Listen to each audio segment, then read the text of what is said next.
अगर आप भी न्यू ईयर पर मरी जाने का सोच रहे हैं ना, तो भूल जाएं मरी जाना, क्योंकि एफआईआर की खुबारी और फाइन्स पे करना पड़ जाएंगे आपको।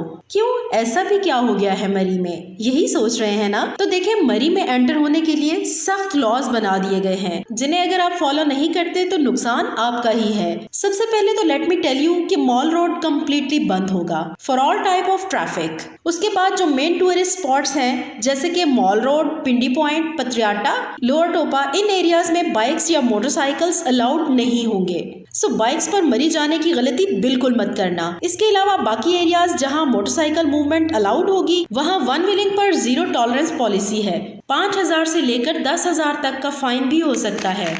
लाउड बाइक्स और साइलेंसर के बगैर वाले मोटरसाइकिल पर सख्त कानूनी कार्रवाई होगी, जैसे कि बाइक्स को इम्पाउंड भी किया जा सकता है। और आपको तो पता है कि ऐसे मौकों पर कितना रश होता है मरी में। फिर भी अगर आपने प्लान बना ही लिया है मरी जाने का, तो जाएं, एंजॉय करें, लेकिन इन रूल्स को लाजमी फॉलो करना। और ये वीडियो अपने दोस्तों के साथ भी शेयर कर देना।